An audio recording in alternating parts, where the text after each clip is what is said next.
Fala pessoal, tudo bom? Mais um episódio do TopoCast na área. E como de costume, vamos deixando aquele seu like, o seu comentário, compartilhar para que podemos engajar cada vez mais e entregar o conteúdo para mais pessoas. E a frase desta noite, desse dia é: ser empreendedor é executar os sonhos, mesmo que haja riscos, é enfrentar os problemas, mesmo não tendo forças, é caminhar por lugares desconhecidos, mesmo sem bússola, e é tomar atitudes que ninguém tomou. E o nosso entrevistado dessa noite é o Fábio Fernandes do Prado, nascido em 17 de 11 de 1975, tem 46 anos, casado com a Eliana Maria Faustino, pai da Beatriz e pai da Sabrina e Laura.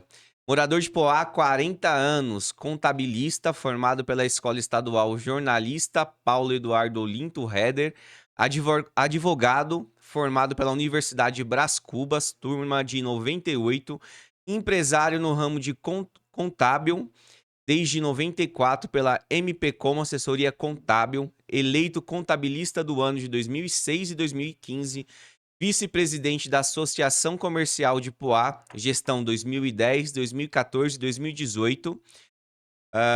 Secretário de Serviços Urbanos na administração do Roberto Marques, em 2000, na cidade de Poá. Presidente do Partido Social Democrata Brasileiro no período de 2001 a 2003. Presidente da Associação de Contabilistas de Poá na gestão de 2006 e 2008. Presidente do BNI Infinity Suzano de 2020 a 2021. Presidente da ADRECAT, Associação Desportiva e Recreativa do Alto Tietê, e atual presidente da Associação Comercial de Poá, gestão 2023 e 2027, e vice-presidente do BNI Infinity, 16ª liderança.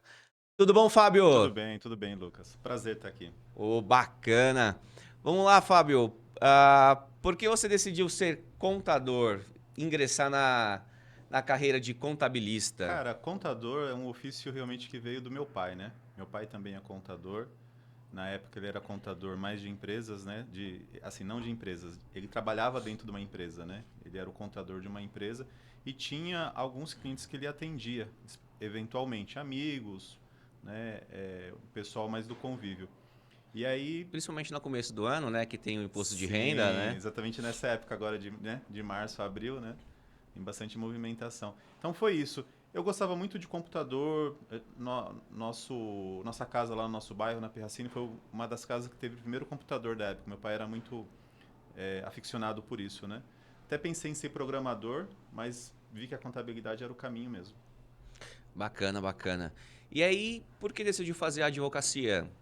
Aí também tem a ver com meu pai também. Falou, você precisa fazer faculdade, né? Meio rabugento assim, não queria fazer, né? Queria já empreender, queria, né, ir para pro mercado, né? Ele falou, não, faz faculdade. E aí eu perguntei para ele, do que eu faço? E exatamente ele falou isso, faz direito. E aí eu me matriculei na faculdade de direito. E o primeiro ano eles pagaram, no segundo, meus pais, né, pagaram para mim. No segundo, terceiro, até o final, eu consegui já arcar com a minha faculdade. Foi bem legal. Ainda bem que eu escutei eles, não foi, não, né, não fiz birra, né, e não deixei de fazer. É um curso que hoje complementa bastante a minha profissão. Você foi formado pelo Linton Heder na contabilista, Isso, é o antigo municipal, né? É o técnico em em contabilidade. técnica em contabilidade. Hoje já não existe mais. Você não consegue fazer o técnico. Que era antigamente falava que era um antigo mestrado, né? Alguma coisa desse tipo. Tinha o magistério na época. Magistério, Tinha isso. magistério, técnico de química, técnico em edificações. Eram profissões que você fazia ali em 2, 3 anos e já estava, né, apto ao mercado de trabalho. E aí, hoje acaba não existindo mais, e aí só mesmo a formação de faculdade, De né, para esses faculdade. cursos. É, o similar seria o tecnólogo hoje, né? Tecnólogo, Que em né? 2 anos também você tá Tá aprovado. apto, né? Mas acaba não tendo mais na função de Não, contabilista, né? não. Que é Contador mesmo, regular, só a faculdade só a mesmo. faculdade mesmo, né? E nesses anos de contador, quais foram os seus maiores desafios, assim? Olha, eu acho que hoje as minhas filhas, né, a mais velha e a mais nova estão no escritório comigo. E acho que a minha mais velha agora, ela pegou um caminho muito aberto, né, muita tecnologia, muita facilidade. Então, vamos dizer assim, na minha época você tinha que fazer homologação. Meu cliente mandava alguém embora, eu tinha que ir no Ministério do Trabalho fazer homologação.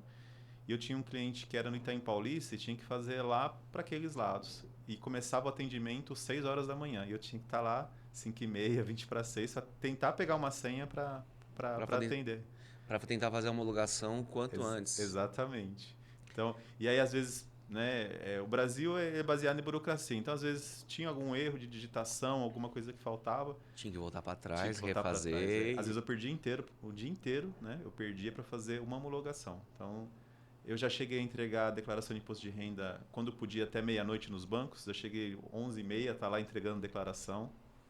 Isso foi Caramba. não vou dizer que foi um perrengue, né? Mas uma coisa que hoje você, né, não imagina acontecer, né? Porque você está no conforto do seu computador, você está ali com as informações, terminou, dá um enviar e tá resolvido. Digitalizou, se tornou muito mais fácil, Sim, né? sim. Até semana passada, o estado de São Paulo vai ser o primeiro estado a fazer a transferência de carro digital, totalmente digital, né? O Legal. governador homologou isso, né? Carros a partir placa Mercosul 2020, se eu não me engano. O documento de transferência ele já é digital, né? Isso, mas Agora vai ser possível assinar também. assinar Legal. tudo digital, né? É E um caminho sem volta, né? certeza, né? Quanto mais fácil você tirar a burocracia, tirar o Estado, né, e puder fazer, é ganho para a população, né? Eu acho que assim, você é mais novo que eu, mas o meu grande desafio é continuar antenado, continuar conseguindo acompanhar essas mudanças, para não ficar para trás. Exatamente, né? Tava lendo uma matéria também acho que foi do Elon Musk, que fala que até 2025, né, as IA vão ser mais inteligentes que o ser humano, né?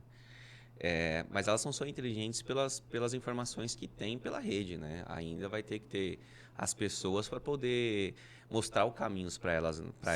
Sim. Pelo menos na minha opinião. Aproveitando esse gancho que você deu, lá no escritório, né, onde a gente, a MP com assessoria contábil, usamos muitas ferramentas, né, de escritórios online, apesar de ter um atendimento presencial. E aí eu sempre digo isso para as minhas colaboradoras, né? Ninguém vai atender o meu cliente, nenhuma máquina vai atender o meu cliente, tem que ser vocês mesmo. Então, um bom atendimento, né, um atendimento pessoal, isso aí eu acho que vai ser para sempre. Porque A- por mais que a IA evolua, eu acho que ela não tem a sensibilidade humana, né? Até porque quanto mais tecnologia existir, mais as pessoas vão querer a humanização do atendimento, né? Sim, Então elas vão querer falar com as pessoas, elas vão querer entender que às vezes, muita das vezes, a robotização não vai dar esse respaldo para a sim. pessoa. E é exatamente isso. Eu tendo mais ferramentas que deixam as rotinas, as tarefas repetitivas de forma automatizada, me sobra mais tempo para atender o meu cliente de uma forma melhor E e personalizada, né? personalizada, E, exatamente. e isso acaba, querendo ou não, fidelizando. Porque quando você tem que fazer as rotinas do escritório, querendo ou não te sobra tempo para você ir lá bater um papo com o seu cliente, entender as demandas, quais são as dificuldades. Porque, imaginando uma contabilidade, pô, tem desde Simples Nacional, que é um regime mais simples, né? De se trabalhar, até o lucro presumido e lucro real, que é uma loucura. E que acaba não tendo tanto tempo para poder entender qual que é a demanda de cada cliente. Mas quando com ferramentas específicas que conseguem fazer esses trabalhos rotineiros, você consegue entender o que o seu cliente está passando e propor para ele até mesmo troca de regimes e entender qual que é o melhor caminho para ele pagar menos tributo. E esse caminho dessa automatização, ela além de viabilizar um atendimento personalizado, né, como a gente está falando, a retaguarda também, estudo de caso, análise das situações, também sobra mais tempo para isso. Então, hoje um contador que às vezes não tem essas ferramentas, está ali no dia a dia, sabe? Assoberbado, né? Assoberbado de demandas, ele acaba não conseguindo ter esse tempo para dar esse carinho, né? Essa atenção para os casos. Então, dos dois lados, tanto na questão de atendimento quanto na questão, de retaguarda, de análise de caso, a gente ganha tempo com isso. E existem profissões, né, que você nunca para de estudar, né? E você escolheu logo uma das duas, né, de várias, que nunca para de estudar. Sim, Claro que você não atua tão veemente como advogado, mas acredito eu que fique bastante atenado. Mas na área da contabilidade, toda hora a nossa Câmara ou o Senado tá mudando alguma coisa, principalmente agora com a reforma tributária, né? Sim, na questão do direito, minha OAB tá ativa, né? Sim. Ainda mantenho, pago anuidade. Mas normalmente quando tem alguma situação, eu contrato um amigo, um colega para tocar, porque realmente não é mais o objetivo, né? O core do meu negócio, né? Agora, na contabilidade, realmente. E a gente tem uma outra problemática. Às vezes as pessoas assistem um jornal nacional, uma novidade, e aí aquilo é um anteprojeto, não foi aprovado em duas No, casas, não foi para no, a sanção do presidente, e aí normalmente 8 horas da manhã começam as ligações. E aí, o que vai mudar? Calma, é um projeto, isso ainda vai, né, passar por muitas modificações até ser o resultado final. mas isso é um problema do brasileiro, né? Porque o brasileiro, ele tá tão polarizado, é, é, politicamente falando, né? Direita, esquerda, e bate ali Lula, Bolsonaro e tal. Eles não sabem qual que é o trâmite legal de um projeto de lei ou de qualquer outra situação, né? Então, primeiro se propõe um projeto, aí dependendo da lei, vai passar pela CCJ, Isso. aí vai passar por outra comissão, que aí que passa por outra comissão, beleza, passou, vai para a Câmara, dependendo do projeto, tem que ser aprovado por duas votações, com 2/3, e aí aquilo lá tem acordo, e muda a lei, e vai para cá, e vai para ali. E aí isso demanda muito tempo em negociação e as pessoas acabam não entendendo Porque isso, toda né? mudança, ela é traumática, né? E às vezes é bem-vinda. E voltando a esse tema, os contadores realmente, à noite ali, no descanso deles, começam a ver as matérias e a gente já sabe que amanhã vai ser dia de esclarecer todas essas questões que você falou. Exatamente, exatamente. Principalmente falando um pouco da reforma, a reforma que tá tendo, né? Eu acho que foi o grande X da questão foi as pessoas que trabalham com serviços, né? E ali o imposto praticamente vai igualar, que vão ser os grandes prejudicados na questão, né? É porque hoje, vamos fazer uma análise histórica, né? A indústria, ela tinha uma lucratividade muito alta no passado. Hoje não mais. Hoje a lucratividade ela é baixa. Então é um segmento que não paga tanto imposto, mas não porque, né, seja uma benesse, né? É porque realmente as margens são bem apertadas hoje. O serviço, querendo ou não, ele não tem que investir em matéria-prima, em mão de obra sim, mas matéria-prima, que seria a principal questão da maquinário, né, como a gente estava conversando em off, né, no Sim, bastidor, maquinário. Então, a indústria ela tem um investimento muito maior. E o serviço realmente ele tem uma lucratividade maior, porém uma lucratividade bruta e não líquida. Então, eu acho que o governo, de repente, mirou muito nessa questão. Não, a lucratividade bruta deles é alta, só que assim, conforme você presta serviço, você tem que ter mão de obra, né? Você vai ter encargos, você tem já os impostos de hoje, e você tem uma coisa que não dá para mensurar, que é essa qualificação. Você mesmo comentou que a gente tem que estar estudando, então faz treinamento, paga cursos, congressos, a gente tem que estar sempre... E às vezes na prestação de serviço isso não é verificado, você não consegue enxergar isso. Então, eu entendo a visão do governo, mas ela não é 100% correta, entendeu? Nós temos uma lucratividade bruta alta, mas porém quando você vai diluir todos esses gastos que você tem, é uma lucratividade menor. sim. Agora falando das filhas, você falou que tem duas filhas que estão no escritório com Sim. você, né? Teve um puxadinho ali do pai de falar, não, vamos lá aprender, ou foi por elas que se interessaram na Olha, contabilidade é, a mesmo? mais velha, a Beatriz, até um caso engraçado, né? Porque a gente cresceu vendo, às vezes, novela, filme, que o pai quer que a pessoa faça a profissão dela, que ela siga, né? E a gente deixou totalmente ela à vontade. Então, desde sempre ela fazia balé.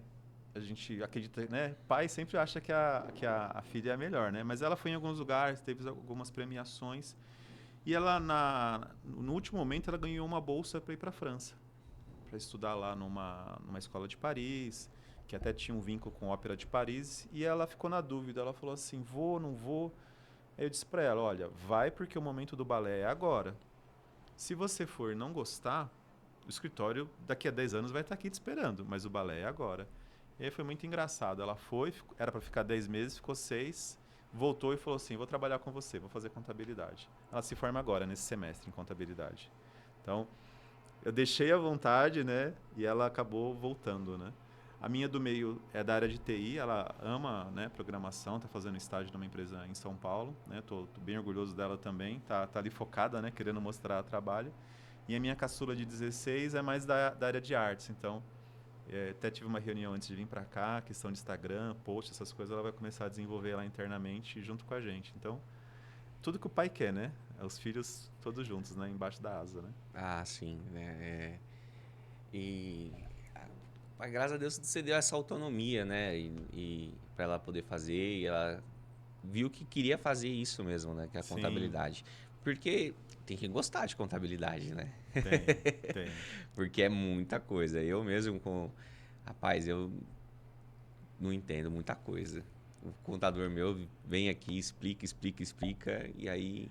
Eu acho que é assim, realmente a parte técnica, ela é um pouco chata, um pouco complicada, mas como é que eu ressignifiquei a contabilidade para mim? É ajudar o empresário. Sim.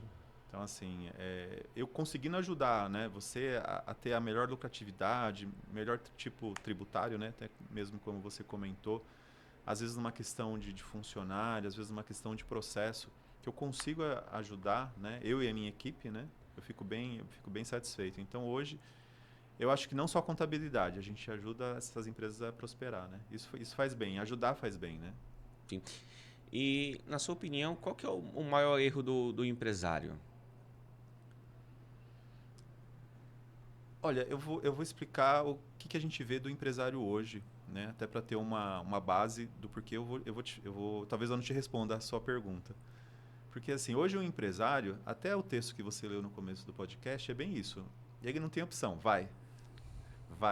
Essa é a questão. Então, você pega uma pessoa que realmente às vezes ela não teve uma formação, ela não tem uma qualificação, às vezes ela tem um dinheiro, né, para investir, e aí ela começa um negócio. E aí quem que é o ponto de apoio dela? Normalmente é o contador. Então, hoje a gente tem que entender que esse empresário, ele está ali, né, tentando vencer uma montanha, escalar uma montanha que às vezes ele não foi qualificado para aquilo. E a gente tem que tentar ajudar de todas as formas. Então, não é que ele erre, é que ele não tem a formação exata. Mas eu acho que, assim, o maior erro hoje é quando as coisas estão bem, é o empresário não fazer uma reserva para a empresa, você entende? A Não- reserva de emergência. Exatamente. Então, assim, reserva de encargos trabalhistas, hoje ninguém faz, que seriam 12avos, né, da sua folha que você tem que guardar para férias, 13º e assim por diante. E eu não acho que eles não façam por maldade, porque realmente às vezes o orçamento está tão apertado que eles não conseguem fazer. E às vezes, quando a situação financeira está boa, eles estão faturando bem, às vezes ele não consegue entender que ele precisa blindar a empresa dele. Ter uma reserva para encargos trabalhistas, ter uma reserva de emergência, né? De repente quer comprar um maquinário, quer fazer, né? Guardar aquele dinheiro. Aí normalmente o que ele faz? Ou ele compra uma casa, né, muito cara, ou ele compra um carro. E aí quando a empresa precisa dele, o dinheiro dele está todo imobilizado. Então, e aí, se a empresa dele quebra, ele deixa de ter aquela renda. Então, eu acho que hoje, se eu fosse dar um conselho, né, eu diria isso. Pensar um pouco mais na empresa e não tanto na questão pessoal. Porque ele pensando na empresa, a questão pessoal vai de vento em polpa, de forma indireta. Mas isso vem muito da base também, né? Eu falo que as escolas, elas deveriam ter matérias imprescindíveis dentro da grade curricular. E uma delas é a educação financeira, né? A escola, ela te ensina só decorar situações. Ela não te ensina, ela não te ensina pra vida. Ela não te ensina você a criar nada, basicamente. Ela só te ensina a decorar situações para você passar de ano. Ela não estimula a sua criatividade, ela não estimula a, a, a você Pensar fora da caixa. exatamente pensar fora da caixa, Pensar ou fora da caixa é o que o mais empreendedor tem que fazer. exato, ou não estimula você criar nada. Ela te só fala assim, ó, o que nós aprendemos na primeira série? Aprendemos as letras, aprendemos os números, aí da segunda série, matemática que nós aprendemos? A tabuada. A professora fala lá, quero saber quanto que é 2 vezes 2, 4. Fica fazendo chamada oral praticamente o ano todo. 2 mais 2 ainda É. se usa, né? Mas quantas vezes você na aula de matemática olhou para aquela inequação de segundo grau e falou assim, quando que eu vou usar isso? Né? É, mas é um exemplo Uhum. até meio chulo, né? Mas eu acho que elas teria que ser dado aula de educação financeira, principalmente, né? E tem estudos aí que fala que jovens com 18, 19 anos já estão endividados, já estão com nome no SPC, Serasa e tudo mais. É, a educação financeira, não só os empresários, né? Mas iria mudar o país também. Sim, Agora, né, a gente não pode ir por esse caminho, né, direita e esquerda, mas assim, às vezes eu ouço dizendo, não, mas a pessoa ganha um salário mínimo, por que que ela vai ter educação financeira? Porque ela vai aprender a lidar com aquele um salário mínimo. E no momento que ela consegue, né, guardar os 10% ali para uma reserva de emergência, no momento que ela consegue entender isso, a mente dela se abre e de repente ela vai procurar uma qualificação, porque ela não quer mais ganhar aquele salário mínimo, ela quer ser um técnico em alguma coisa e ganhar 2, 3 salários mínimos e fazer esse crescimento. Hoje não, hoje qual que é o entendimento? Que o dinheiro é pouco, a pessoa não quer investir, né? Lembra que eu te falei de serviço, que a gente investe muito para poder prestar um bom sim, atendimento? Ela não quer investir em qualificação para ela, então ela vai ficar sempre ali, né? Patinando, né? E não consegue evoluir. Porque não tem um vislumbre do que pode ser o futuro dela se ela conseguir aplicar, se ela tivesse e conseguisse aplicar uma educação financeira. exatamente. Mas eles estão discutindo aí se vão colocar, se não vão colocar. A minha opinião é que coloquem o quanto antes para poder ensinar essa molecada, essa meninada. Você quer ver um exemplo excepcional de que às vezes muito dinheiro não é a solução, né? Sim, Quantos ganhadores da Mega Sena nós temos que voltaram à pobreza? Né? Vamos falar, né, de Big Brother, né? Quantos também que ganharam o prêmio do Big Brother e hoje, né, não tem um centavo do que ganharam, não investiram nada. Então é um mal encarnado mesmo dentro aí da nossa população. e as pessoas hoje acham que se ganhar dinheiro, colocar na poupança, vai estar ganhando dinheiro. Não, a poupança, em 20 anos, ela perdeu para a inflação tudo. Não, quase que repõe, né? O valor do dinheiro. É, Eu não sei se você chegou a estudar sobre isso, mas a gente um pouco. Eu sou evangélico, né? sim, Não tenho nada contra a Igreja Católica, mas assim, um pouco disso é a Igreja Católica, porque ela condenava o lucro, né?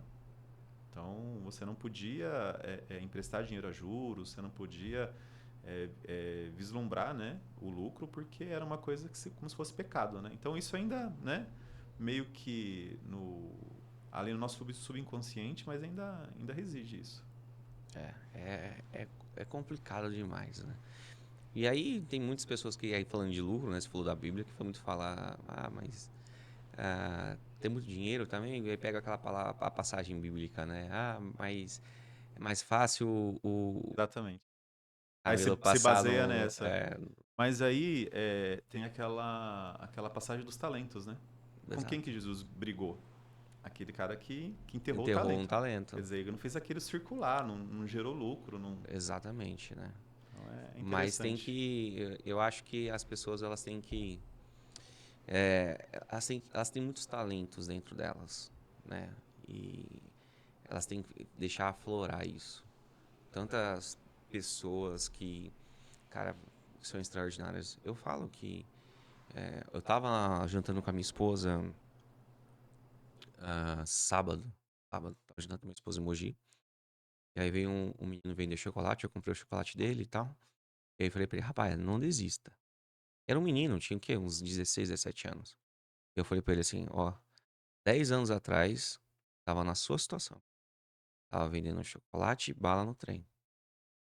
Beleza, tenho mais de 100 funcionários. Então, e aquilo que você sonha, corre atrás. E é uma frase que eu sempre falo. A única pessoa no mundo que pode atrapalhar o seu sonho é você mesmo. Você. Você tem que correr atrás dos seus objetivos o máximo possível. E consegue fazer, o Papai do Céu faz.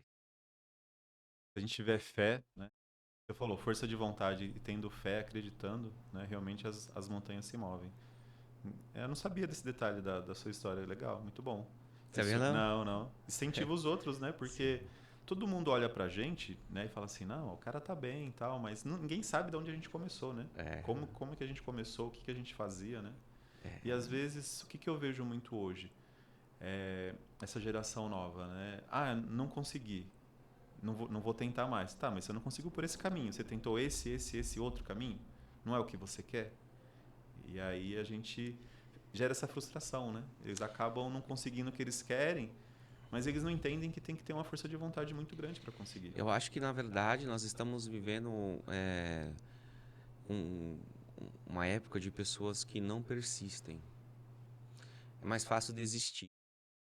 As pessoas estão desistindo muito rápido. As pessoas estão desistindo da família, do emprego, estão desistindo dos seus sonhos, estão desistindo da sua vida, estão desistindo muito rápido das coisas. Se elas pararem de desistir, coisas acontecem.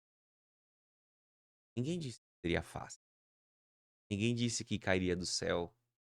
Ninguém disse que tropeçaria e tem uma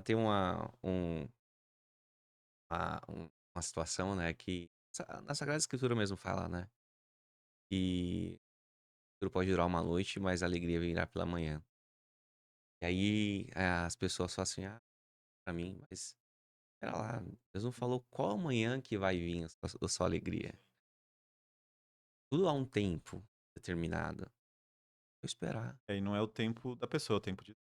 É É o diferente. tempo de Deus, é totalmente diferente. Uhum. Totalmente diferente. É uma coisa assim que a gente vê também no empresário é que não é fácil, né? Não.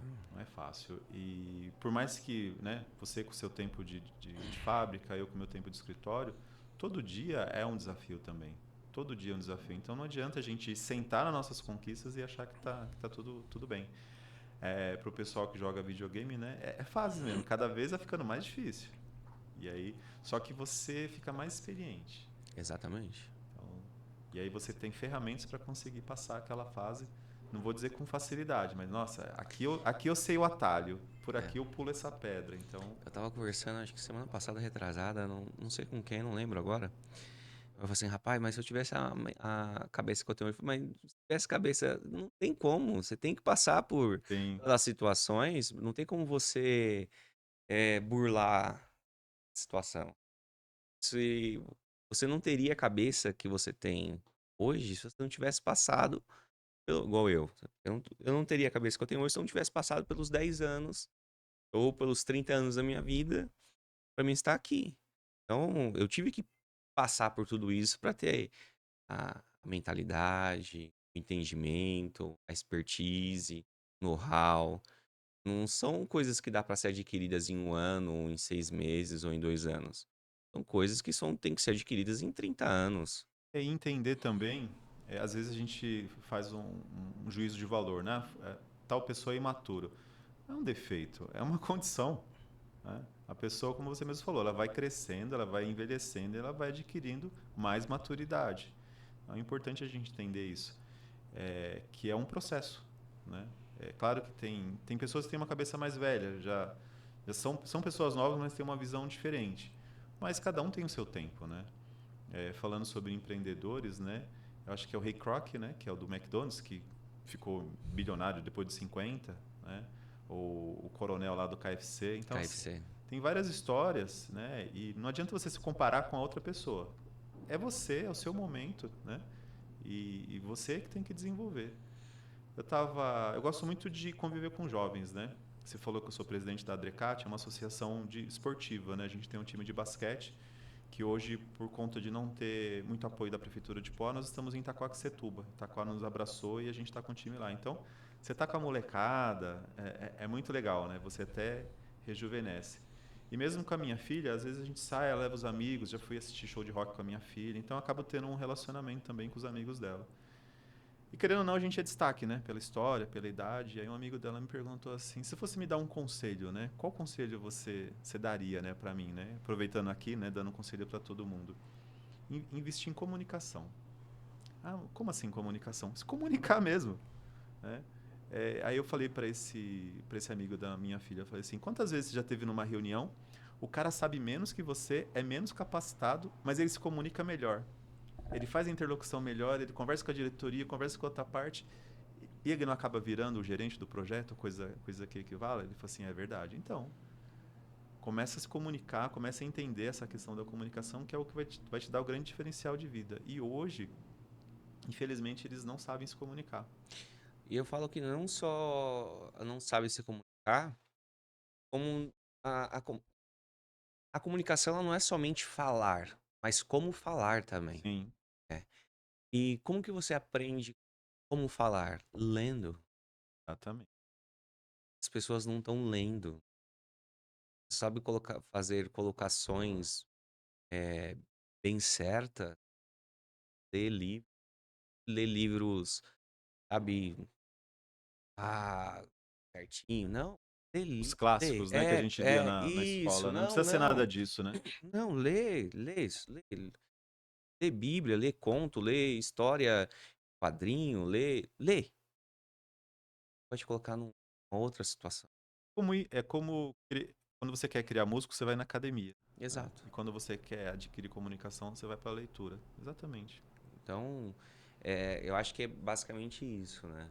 Eu, às vezes, meu raciocínio ele vai muito além do que da minha fala, né? Mas é porque eu penso em falar tanta coisa e aí acabo a, a boca acaba não respondendo igual, né? Mas isso é um sintoma do TDAH que eu já falei num outro podcast, né? Que é bem agressivo. Mas tem que saber se posicionar de uma Sim. forma. Aproveitando esse gancho, né, sobre comunicação, eu acho que talvez aqui durante a entrevista eu não tenha, de repente, gaguejado muito, mas né, quando eu era 12, 13, 15 anos, gaguejava bastante. E aí, é exatamente isso que você falou. Parece que a gente quer falar mais rápido do que a boca consegue articular. Sim. E aí, gaguejar não é uma forma de comunicação efetiva, né? Sim. Você vira até motivo de piada. Hoje não pode mais, mas antigamente, né, era muito mais contundente isso. E aí, o que eu fiz, né, para conseguir? Então, identifico palavras que, de repente, vou chegar a gaguejar. Desacelera, às vezes, a fala. Né? Você acaba pegando algumas manhas, né, para conseguir, né, não ter esse ponto, né, de gagueira. E quando eu tinha, acho que 15, 16 anos, meu pai trabalhava numa autopeça, e aí ele montou um mostruáriozinho, um pequenininho, cabia numa caixinha, eram peças bem pequenas. E ele falou assim, vai vender essas peças. E eu gago e tímido, né? Hoje a gente consegue ter ferramentas para superar a timidez, né? E aí eu lembro, cara, que eu cheguei numa loja em Mogi, era um, um balcão assim bem grande. E aí o dono dessa loja era um senhor, um velho, né? Mais velho. E aí ele vinha brigando com todo mundo que tava nesse balcão. E parecia que eu era o próximo, né? Do muro de fuzilamento, né? E aí, quando ele chegou em mim, eu simplesmente empurrei a caixa de peça, né? E balbuciei alguma coisa que era inaudível, né? Nem eu entendi o que eu falei naquele dia, né? Aí ele empurrou a caixa de volta e falou assim: o dia que você aprender a falar, você volta aqui que eu compro as suas peças. E aí eu fechei a caixa, guardei, entrei no ônibus. E aí, cara, assim, nem existia esse conceito antes de vitimizar, né? De se tornar vítima, né? E eu fiquei pensando, caramba, se eu quero ser alguém na vida, eu preciso vencer isso, eu preciso procurar um jeito, né? De melhorar isso, né? Não fiquei, né, vítima, ele me ofendeu, ele me menosprezou. E aí eu falei, vamos procurar. E aí, conforme o escritório foi indo bem, eu comecei a fazer curso de oratória, comecei a procurar estudar essas questões, né? Porque realmente, se eu não consigo me comunicar com o meu cliente, passar com assertividade, né?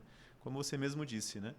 Às vezes a matéria é tão complexa, né? Que você confia no contador, você não conseguiu entender todo o conceito, mas ele consegue te passar pelo menos o mínimo da situação para você ter confiança de que você, né, vai ter efetividade naquilo que você precisa. Então eu vejo assim, antes eu já tinha essa ideia, né, de que a comunicação era super importante. E hoje ela é essencial. Ih, meu microfone tinha dado um problema aqui, mas agora já voltou.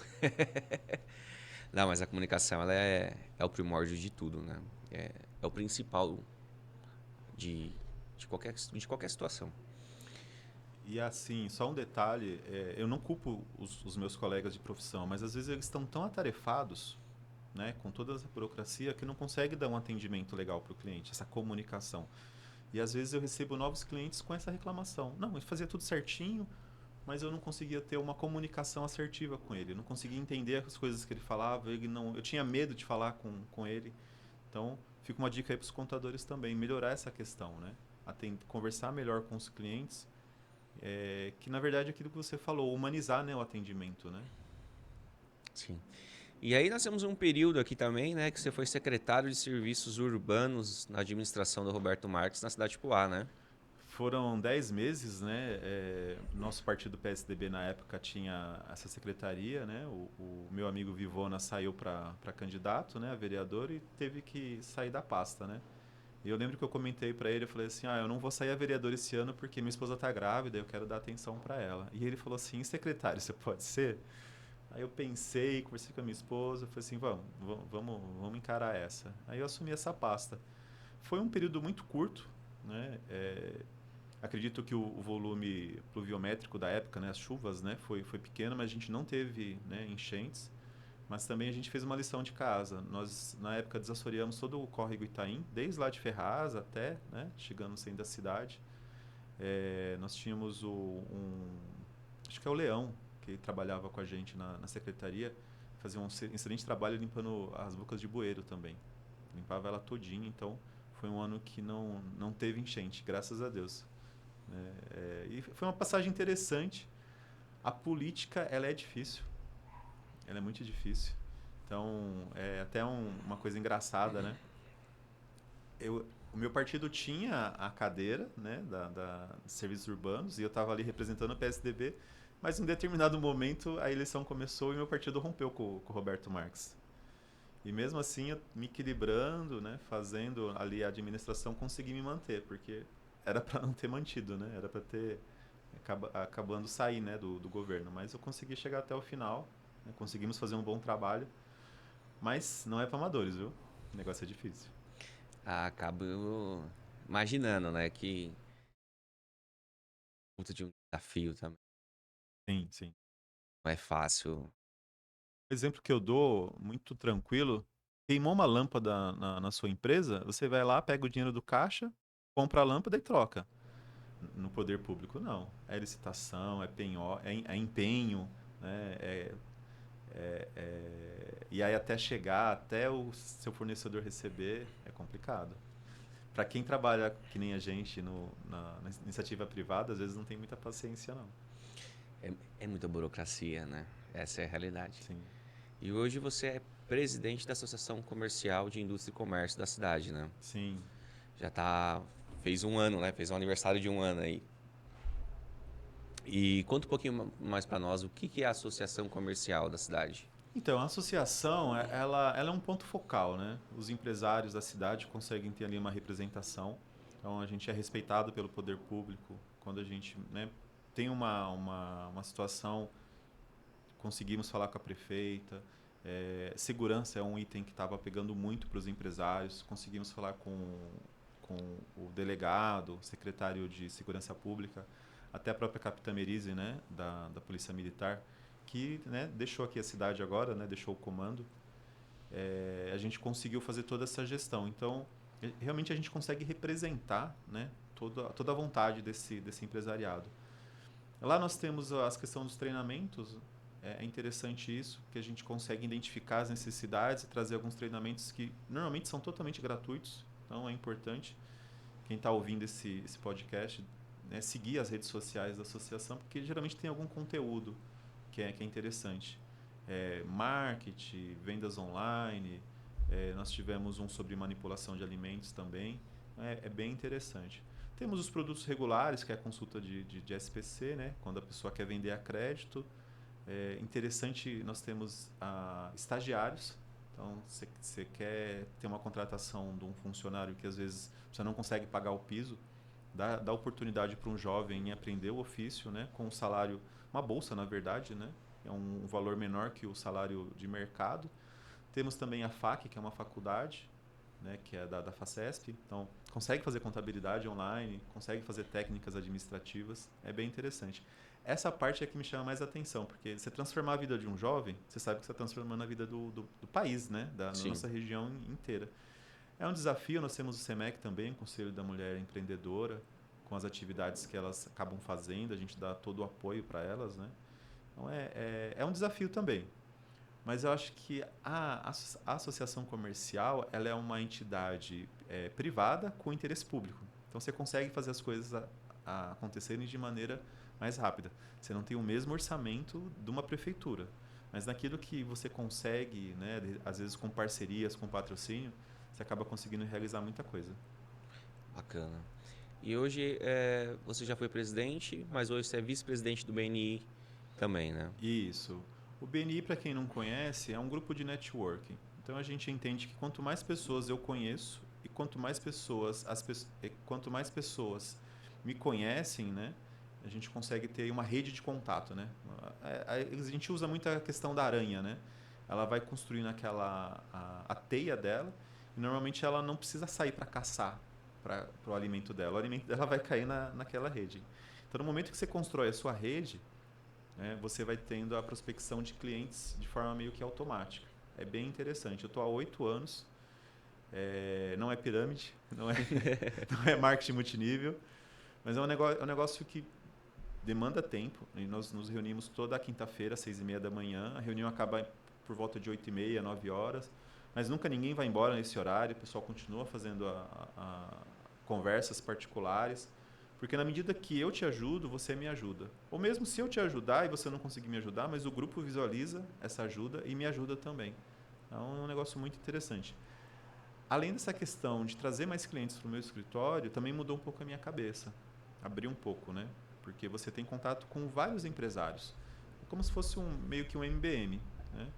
Você ali tem a convivência com várias pessoas, com várias técnicas, e querendo ou não, você acaba absorvendo um pouco, né? Eu não lembro agora o autor da frase, mas você é a média das 5 pessoas com quem você convive, né? Então é interessante isso. Você convivendo com pessoas que têm um conhecimento maior, né? Você acaba crescendo junto também. E aí, levei empresa, levei família, esposa, todo mundo teve que correr junto comigo, né? Porque não tem jeito, né? Não é a transformação quando ocorre só com você e não acontecia no escritório que nem no começo. Eu chegava todo motivado da reunião, novos clientes, tal, e aí minha equipe, né?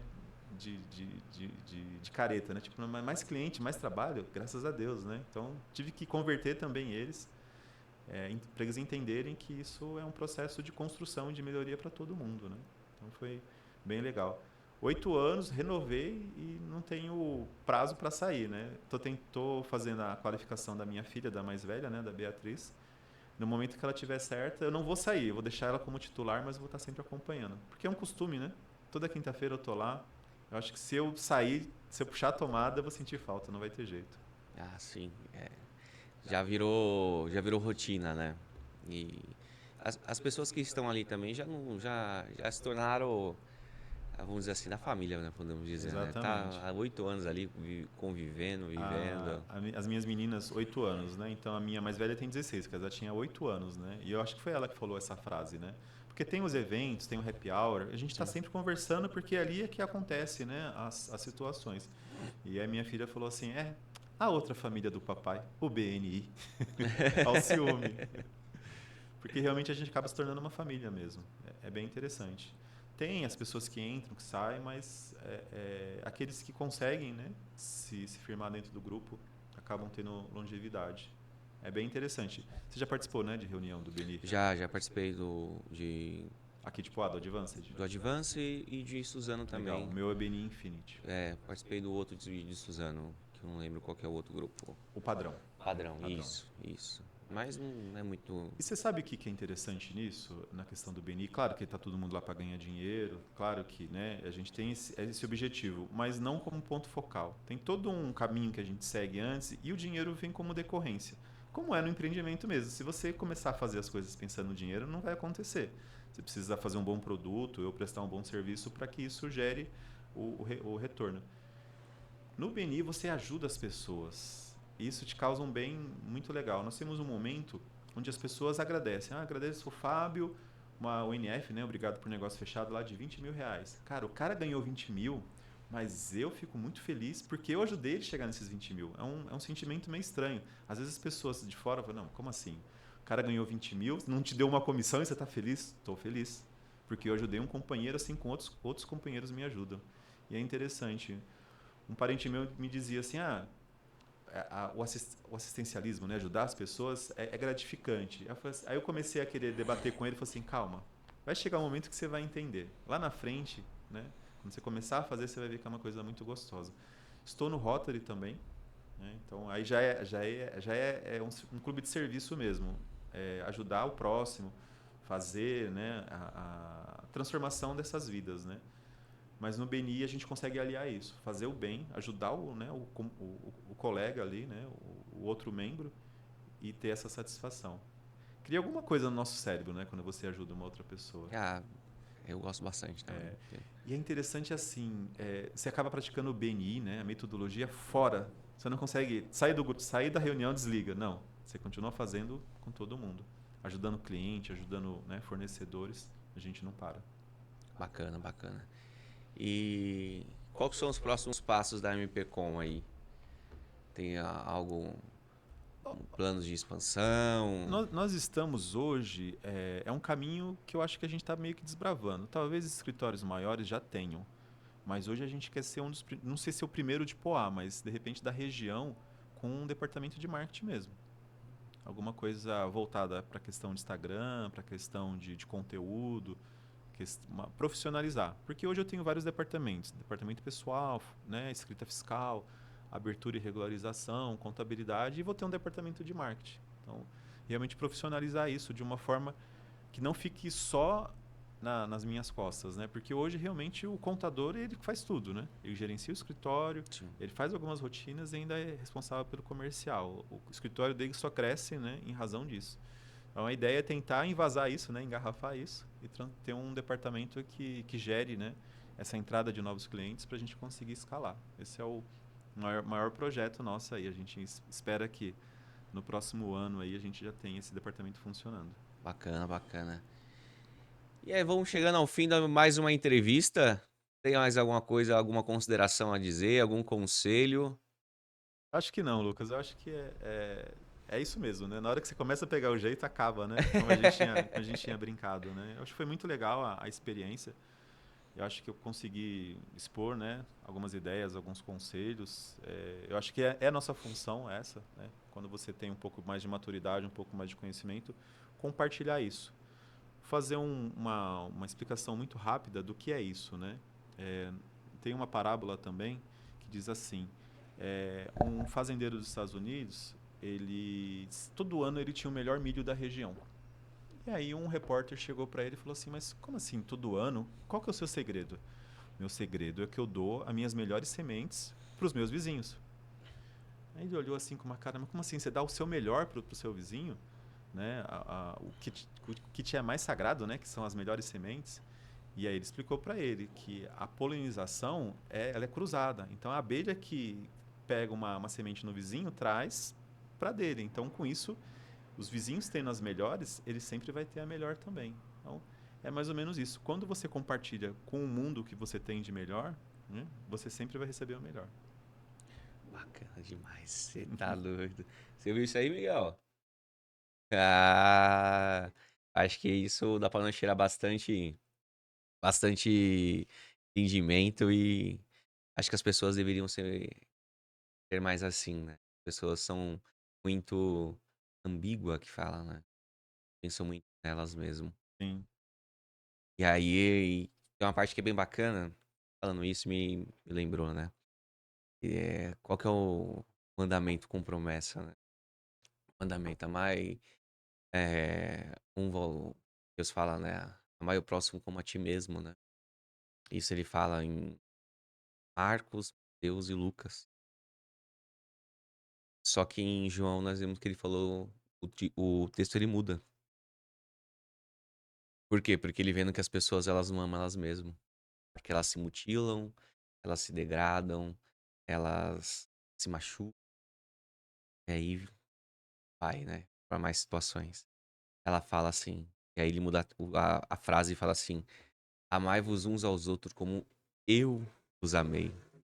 O amor de Jesus Cristo, ele é único. Então, quando as pessoas elas entenderem isso também é magnífico. Vai, Cai muito naquilo que você acabou de falar, né? vai haver uma transformação, né? Exatamente. Fazer o bem sem olhar a quem. Né? Deixa o rancor pra lá, deixa. Só faça o bem. E aí acredito eu que o mundo seria melhor. Verdade. E é isso aí. Vamos chegando ao fim de mais um podcast. Não esquece de deixar aquela curtida, compartilhar com seu amigo, com sua mãe, com seu pai, com seu tio, com a família, papagaio e periquito.